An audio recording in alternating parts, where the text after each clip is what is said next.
if you want to come on back together. Now, I almost forgot, we're supposed to finish chapter 12 tonight, and the handouts for chapter 12 are in the back if you need one. It's the same handout as last week. So if you need that one, you don't have it from last week or whatever, grab that one. We're going to finish that, and then we're going to spend the time that we have after that doing an in-depth study on the Antichrist.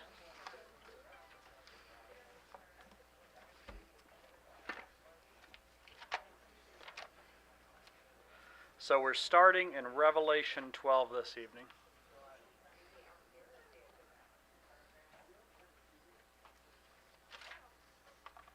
And as always, the hope is that this is a discussion. As you guys have thoughts or questions, I hope you'll share them with us so that we can talk through this together.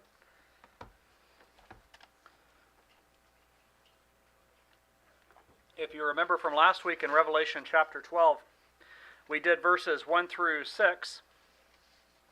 And basically what I said was that those verses were the entire history of creation boiled down into 6 verses. And what's the big thing that those verses are about? Revelation 12, 1 through 6. What's the big thing that that's about? What do you guys remember? What's that? Some of it, yeah. It's ultimately about war. It's about this, Revelation 12, 1 through 6 is about this big cosmic battle. And, What are they fighting on? well, that's a good question, right? So, what we see in the second part of the chapter, Revelation 12, 7 through 17, is that John sees another vision. John sees another vision, and it's kind of like he's rewound the tape, and he's going to watch it again. This time he's going to watch it with a different perspective, or from a different focus. Revelation 12, 1 through 6 was almost like a heaven's eye focus, and very much about the battle from a heavenly perspective. Revelation 12, 7 through 17 is much more of a human perspective. It's a lot scarier the second time through. We see the dangers that people are in. And the big thing that we're going to see, the big thing that I want us to take away from Revelation 12, 7 through 17, is how God protects his people in danger. This passage, more than anything else, is how God protects his people in danger. So let's ask his blessing, and then we'll get started. Lord, we thank you for your great protection. We thank you for this vision that you gave John, recounting the story of human history and just the terrible dangers that we face. Nevertheless, you are faithful, and you see us through them. God, guide us now. Guide us in truth and in humility. And help us when we walk out of those doors to understand practical things that we can take to our lives to be more faithful to you. In Jesus' name, amen. Okay, so Revelation 12:7 starts a lot like 12:1. There was war in heaven. So in 12:1, John saw something in heaven. And what did John see in heaven in 12:1? Yeah, a great sign. The big star woman. The star, the woman, and the stars, and the sun, and the moon. And last time we talked about how that woman was Israel, essentially, or the people of God, with a special focus on Israel. In 12:7, he looks in heaven again. And heaven here is the sky. It's just the sky. Michael and his angels fought against the dragon. And the dragon fought and his angels. Now, we learned last time, who's the dragon? Satan. Okay, Michael's a new character. Michael is an angel. He is probably the strongest of the angels. His name means who is like God, which is an interesting thing. The strongest of the angels has a name that points you to God. And so, Michael leads angels fighting against the dragon. Now, do you remember, what's the split of forces here? How big is, we don't know absolute numbers, but we can talk about relative numbers. How big is Satan's army compared to Michael's army? Say? Yeah, so Michael's army, Satan's army is 1/3 of the angels. Michael's army is 2/3 of the angels. So, I don't know if that's any comfort tonight, but Satan is outnumbered 2-1.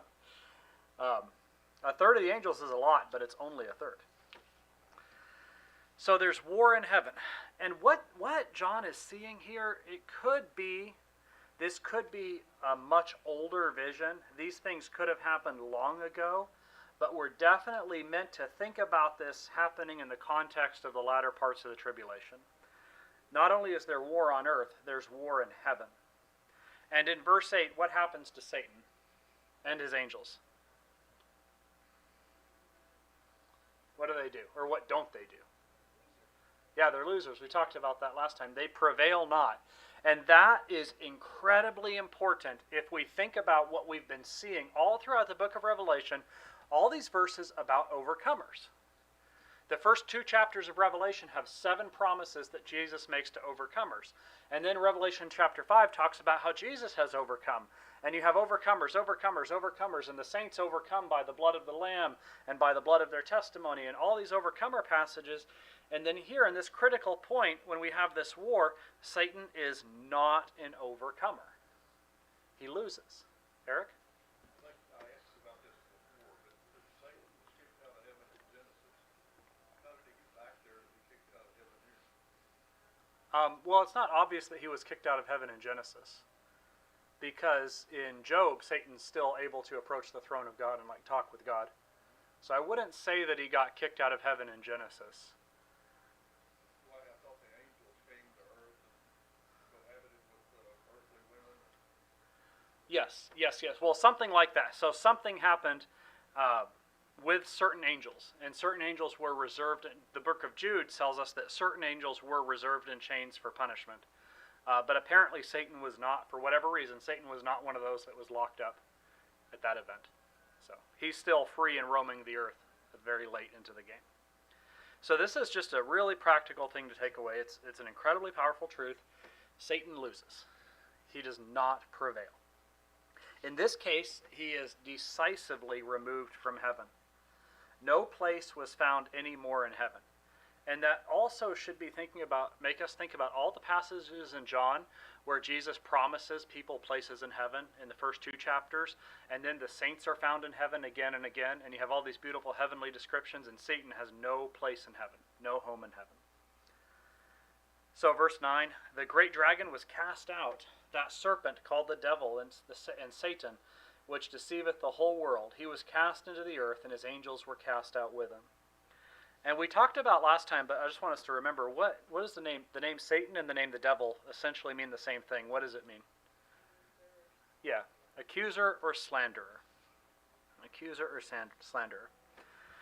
He is not an overcomer. He's an accuser. He's a slanderer. He's the old serpent, and he's cast out. And how does heaven respond? Look in verse 10. Would somebody read that for us, Revelation 12:10? Oh, let's do 12:10 and... Let's do 12:10 through 12:12. 12:10 through 12:12. Let. Heard of a loud voice saying in heaven, now is come salvation and strength, and the kingdom of God and the power of Christ. For the accuser of our brethren is cast down, which accused them before our God day and night. And they overcame him by the blood of the Lamb and by the word of their testimony, and they loved not their lives unto the death. Therefore rejoice, ye heavens, and ye that dwell in them. Woe to the inhabitants of the earth and of the sea. For the devil is come down into you, having great wrath, because he knoweth that he hath but a short time. All right, so a lot going on here. This is one of our heavenly worship services in Revelation. This one is a victory hymn. It's a song celebrating victory. Who's singing? It doesn't say super specifically, but who's singing? Teenagers. Yeah, the teenagers are singing over there. Who's that singing over there? Who's singing our victory hymn in 9 through 12? Or 10 through 12? Yeah, there's somebody in heaven, right? Rejoice. Yeah, it's a call to rejoice. Now, there's a really key phrase in verse 10, the accuser of our brethren. The accuser of our brethren. Now, it's very unusual, if it ever happens, that angels call humans brethren. Who would that be? Who would be our brethren? Who would they be referring to? Say again? Not Satan, no. Believers Yeah, the believers who are already in heaven, those who have gone before. And it could be angels, but as Alex points out, this ultimately is a call for all of heaven to rejoice in song. And I want to point out specifically that we're looking at believers here because of what happens in verse 11. We saw that Satan is not an overcomer. Satan is a loser. In verse 11, who's the overcomers? Who overcomes? Think about this. Think critically. What's described of them? Verse 11 describes overcomers. They overcame him by the blood of the Lamb, by the word of their testimony, and they loved not their lives unto the death. What does that describe? The martyrs. And so isn't that cool? That the ones who overcome Satan are the ones who are killed by Satan? In maintaining their testimony faithfully unto death, they actually have victory over him in their death. And what should that, by the way, what should that make us think about somebody else having victory over Satan in death? Yeah, right? It's like being like Christ. And so they overcame him, and they overcame him by the blood of the Lamb, by the word of their testimony of Jesus, and they loved not their lives unto the death. And that's how, by the way, we overcome Satan. In the very big picture. By the blood of the Lamb, that is to say Jesus' atonement for us. By the word of our testimony, that is to say a faithful witness of Jesus. And then what does it mean for us to love not our lives unto the death? What does that mean for us? How do we do that?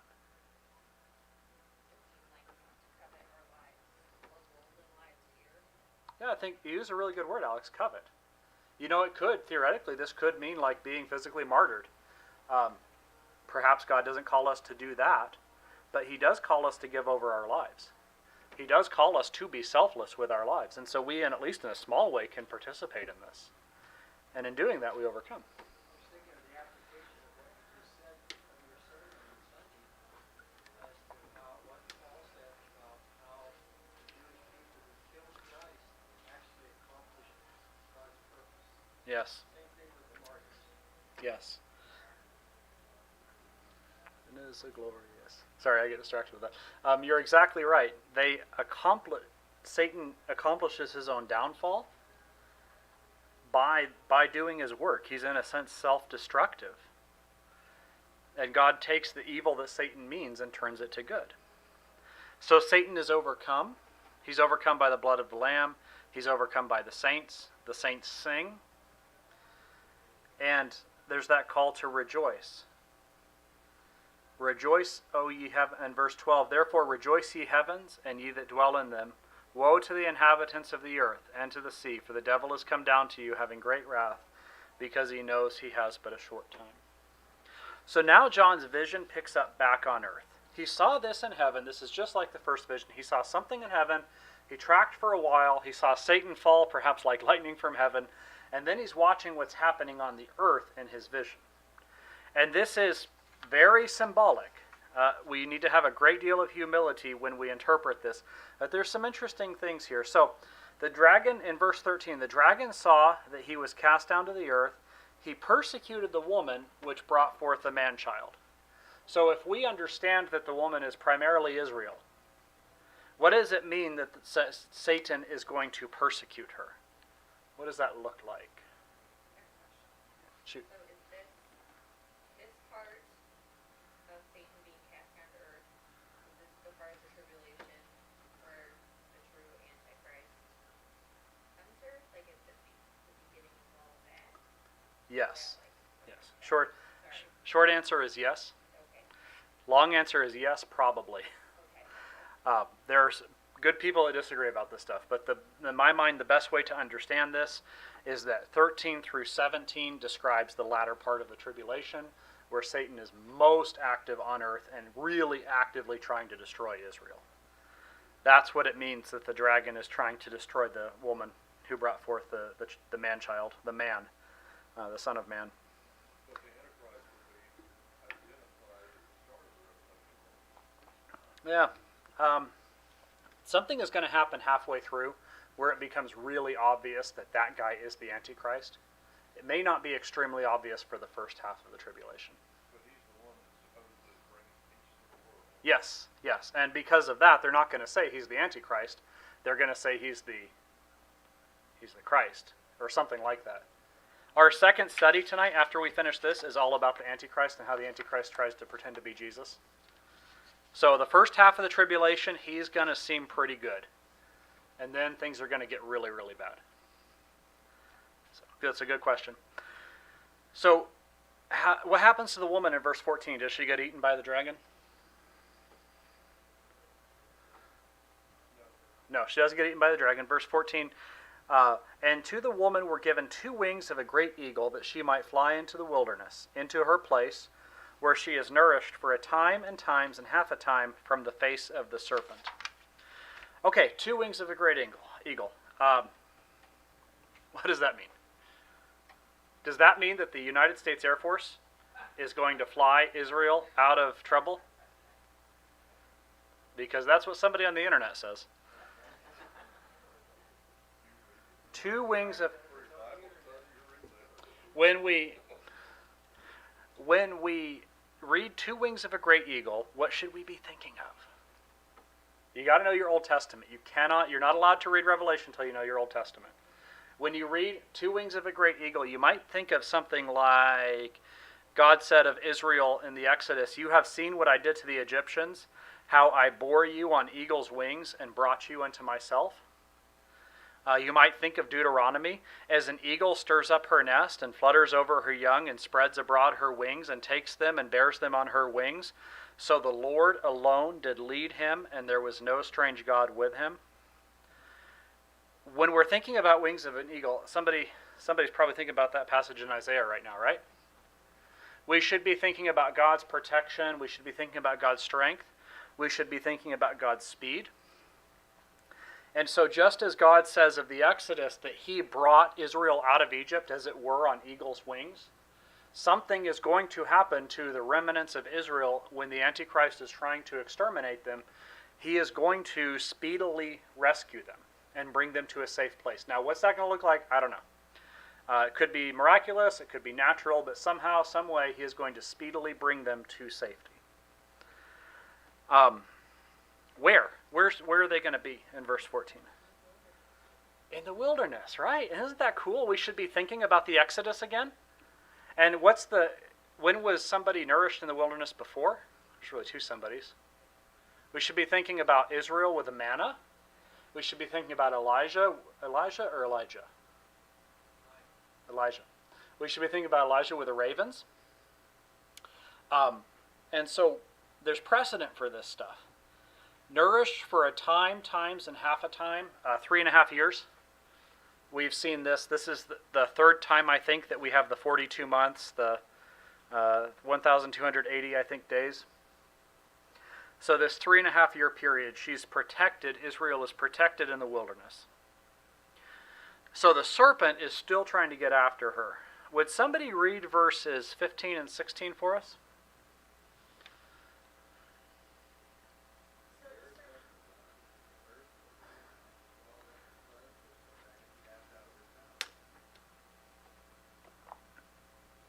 Okay, good deal.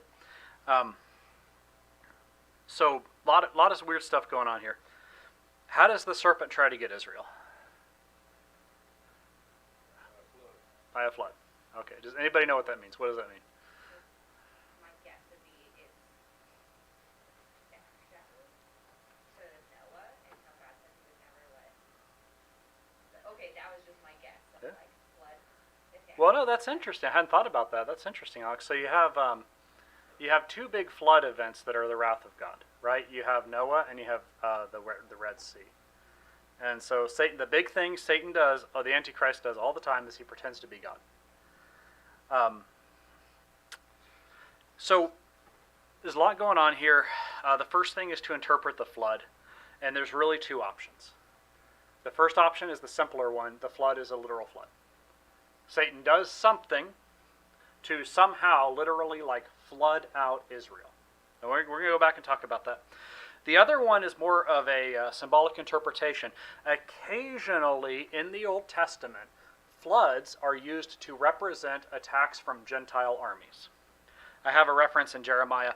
Thus saith the Lord, behold, the water rises up out of the north, and shall be an overflowing flood, and shall overflow the land, and all that is in therein, and the city, and them that dwell therein. Then the men shall cry, and all the inhabitants of the land shall howl. And this is describing in context a Gentile army attacking. Occasionally floods are Gentile armies. So this might be a Gentile army that the Antichrist raises to attack Israel. I'm not prepared to try to be dogmatic one way or another on it, but the Antichrist somehow, some way is going to try to attack Israel. Mm-hmm. There's another verse later on in Revelation that was important, where out of the mouths of the dragon, the false prophet, and the beast go three evil spirits who go out into the whole world to gather all the nations of the earth together for the final great battle. Yes. So that would be a similar idea there. Yes. So in that case, in that verse, then the spirit it's coming out of their mouth, just like the flood comes out of the dragon's mouth. And that's important to remember because the dragon is a really great speaker. He's really good at speaking. And so it's not surprising. If he's able to stir up armies, it's not surprising that's what's going on. But somehow, some way, the Antichrist launches this assault. And how does it get stopped in verse 16? How does it get stopped? If it's been weird, it's going to get weirder. Because there's a little bit of precedent for everything we've seen, but then verse 16 is very different. Yeah. The earth opens up his mouth and swallows it. So if we take 15 as like a natural event, like the Antichrist somehow tried to cause a flood to destroy Israel, which has happened in war, by the way. In World War II, the Allies figured out ways to drop bombs that would blow up dams in Nazi Germany and cause enormous flooding that killed thousands of people and destroyed industry. So things like that have been done. Then what's being described is God causes some kind of supernatural event with the earth to stop the flood. That's pretty straightforward. But what if the flood is a Gentile army? Then what's going on? Is there any time in the Bible where the earth... What are you thinking of, Paul?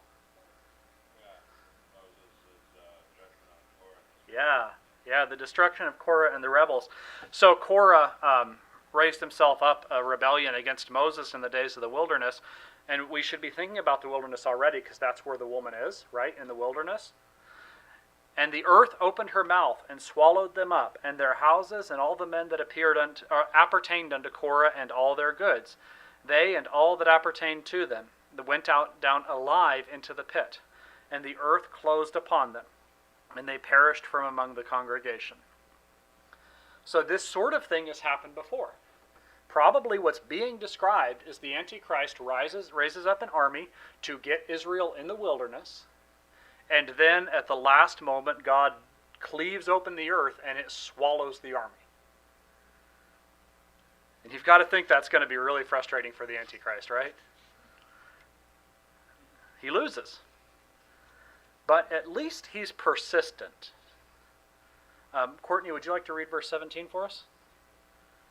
And the dragon was enraged with the woman, and he went to make war with the rest of her offspring, who keep the commandments of God and have the testimony of Jesus Christ. All right, there's a lot of cool stuff here. So the dragon was enraged with the woman because of everything that just happened, and he continues to try to destroy her. The impression we get is that throughout the tribulation, Satan is continually trying to exterminate Israel, continually trying to get at them. Now, but is this just talking about Israel? Let's look back at it again. Who's he making war with? And this is why I think that our definition for the woman needs to be expanded a little bit than just ethnic Israel. What's going on? Who's Satan making war with here? Yeah. With the remnant of her seed, which keep the commandments of God and have the testimony of Jesus Christ. And so we have this idea, again, of faithful witness, of consistent witness, of people who trust Jesus. And these are the people that Satan is trying to get during the tribulation. So what do we take from this story? What are some, I have a list of applications we're going to talk about, but what do you guys see first? What are some things that we can apply to our lives from this story?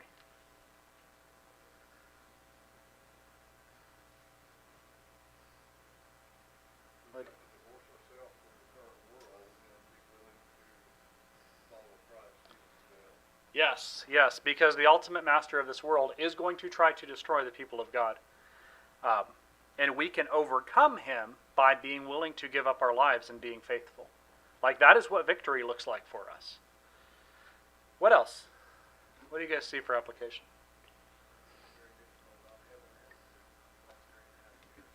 Yes. Yeah, this is not going to be pleasant. I wonder what it would look like if the Jews in the wilderness saw the earth swallowing up this Gentile army come to get them. That would be pretty cool. But it's not going to be fun.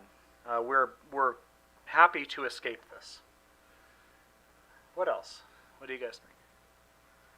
What does it mean that God can protect his people? Like, what does that mean for me Monday morning? God can protect me. What does that mean? So what? Paula? I think it just means that he will protect us no matter what circumstances that are going on around us, but also through that protection could mean that he takes us on to heaven. So whether it's through life or through death, he will protect us. Yeah, and that's a good point Paula makes, whether through life or through death. God gives, the saints overcome the devil by their death. And so where's God's protection there? God is allowing them to die and to be faithful unto death. So whether by living or dying. It should be a practical comfort to us, whatever we face, whether it's a medical issue or taxes or some kind of real danger. God is able to protect his people. That's the big takeaway we get. That's the point of this story. God is able to protect his people. Ours is to be faithful. That is our task. Do you notice all the ways that God protects his people here? The wings of an eagle, this kind of miraculous escape, and the flood, the earth devouring the flood. God is able to protect his people.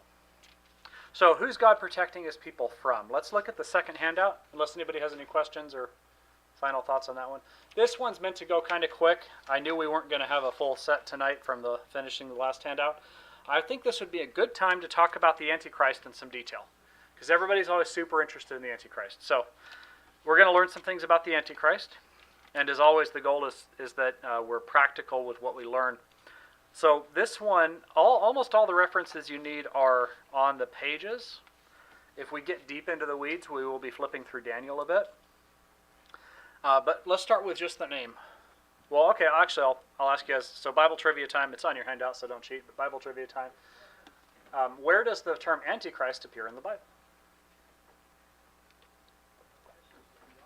Yeah. And only the epistles of John. That's important to remember. Revelation, the book that's like most about the Antichrist, has no mention of the name. It's not to say it's not in there, but Antichrist, that phrase only appears in 1st and 2nd John. What does it mean? Well, before we try to define it, let's see how it's used. Let's get some volunteers. Could somebody read for us 1 John 2:18 and 1 John 2:22? They're right on the front of your outline. So, Ted?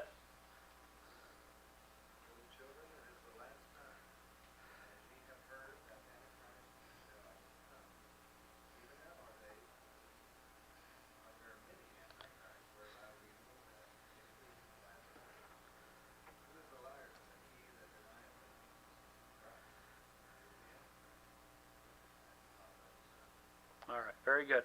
And would somebody else do the other two verses, 1 John 4:3 and 2 John 1:7? 1 John 4:3 and 1:7. And every spirit that confesseth not that Jesus Christ is come in the flesh is not of God, and this is that spirit of Antichrist, whereof ye have heard that it should come. And even now already it is in the world. For many deceivers are entered into the world, who confess not that Jesus Christ is come in the flesh. This is a deceiver and an Antichrist. All right, congratulations. You guys just read every verse in the Bible about the Antichrist, at least with a name. That's all of them. Now, there's a lot more to be said about the Antichrist in Revelation and Daniel, but I think it helps us have a little perspective if we're tempted to obsess over the Antichrist. He's named 5 times in 4 verses in the Bible, in 2 books, and that's it. But what do you guys notice about him? What just off the top of your head, what are some things about the Antichrist? Deceiver, he denies. What does he deny, Alex? Is the Christ. Yes, so he denies that Jesus is the Messiah, which makes sense because when the Antichrist comes, he's going to need to pretend to be the Messiah himself. How many are there? Many Antichrists. We talk about the Antichrist as like the big bad one, and there is going to be a big bad one that comes, but he's just the big bad one of many Antichrists. In fact, John says they already have a lot of Antichrists. They have an Antichrist problem in the ancient world. As you have heard that Antichrist shall come, even now there are many Antichrists. And that's how we know that it's the last time. That is just a feature of the last days. There's lots of Antichrists. That's something to expect. What are some of the other terms that are used to describe him? He's a liar. Somebody said he's a liar. He denies that Jesus is the Christ. He denies the Father and the Son. The best way to understand that is that he is denying the essential divinity of Christ. He's denying the unity of the Father and the Son, which is interesting because, what does he say in 1 John 4:3? Every spirit that confesses not that, what? Come in the flesh. That would be the essential humanity of Jesus. So the Bible teaches that Jesus is fully divine and fully human. And what John is doing here, maybe not very systematically, but what he's doing is he's saying, if there's anybody that denies the divinity of Jesus, the fully divine piece, that's the spirit of Antichrist. And if there's anybody that denies the humanity of Jesus, the flesh piece, that's also the spirit of Antichrist. So that's kind of relevant to us, because who do we know that denies the... Well, let's start with the... Which one do you guys want to start with, humanity or divinity? Let's start with divinity. Who denies the divinity of Jesus? Mormons do not deny the divinity of Jesus. Who else denies the divinity of Jesus? Jehovah's Witnesses. Who else denies the divinity of Jesus? Islam denies the divinity of... No, you're exactly right. Islam denies the divinity of Jesus. And as Pastor Keith points out, most people that call themselves Christians in America deny the divinity of Jesus. And that's all the spirit of Antichrist. Now, there are not many people in our society that deny that Jesus has come in the flesh, that deny the humanity of Jesus. That's just a feature of our world. We're very obsessed with ourselves, and so it's easier for us to imagine Jesus is like us. In John's world, a lot of people denied the humanity of Jesus. The idea that Jesus could be divine wasn't nearly as problematic as the idea that he was also human. So, different errors for different ages. But the point is that antichrists are deceptive. There's a lot of them. You can expect to run into them. And an essential feature of antichrists is that they deny the doctrines of Jesus, especially his divinity and his humanity. That's kind of what an antichrist looks like. So there are many antichrists that lead to the ultimate antichrist, the big bad one. Would somebody like to read for us, it's on your outline on the second page, Luke 21:8.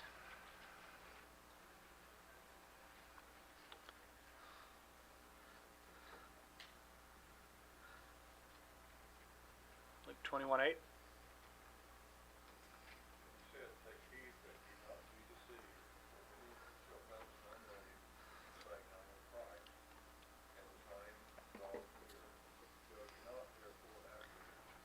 Okay, so this is Jesus warning his disciples kind of towards the end of his ministry, right? And do you notice a couple things here? Deception comes up. Now, he never says Antichrist, but these are false teachers that claim to be Christ. That's a lot like what we expect the Antichrist to do. Do you notice he talks about deception? Just like 1 John, deception is a huge thing. Deception keeps coming up in every one of the Antichrist passages, and I have them all for you in your packet.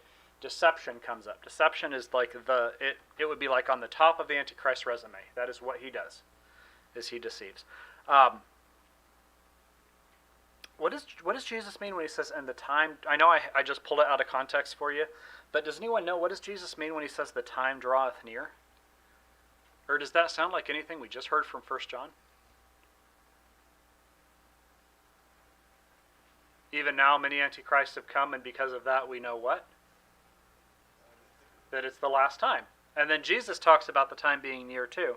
So another similarity. So the big takeaway for Jesus here with these antichrist type fellows What are we supposed to do or not do? Don't be deceived. Don't go after them. Don't go after them. Paul has a little bit more of an elaborate thing he gives. And this is where, oh, man. All right, hang on to this one. We're going to spend a little more time in this one tomorrow, or whenever we do this again, Wednesday. Only 8 o'clock, we can go another hour. Yeah. Okay. Brother Paul will be doing nursery for the next hour. Hang on to this one. We're going to be talking about it. But hey, let's wrap up with some practical things talking about the Antichrist. The Antichrist is super deceptive. That's the thing. There are two big things about the Antichrist that appear in every passage pretty much. And one of them is deceiving. The other one I'm going to let you guys figure out if you want to study it. If I remember, I'll ask you about it. What are the two big things that appear in virtually every Antichrist passage? One is deceiving, and then there's another one that's really important.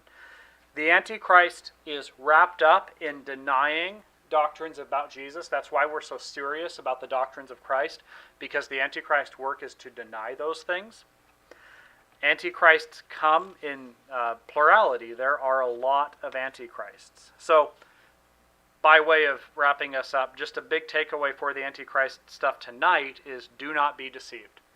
You need to understand that we live in a world full of people who are trying to deceive us.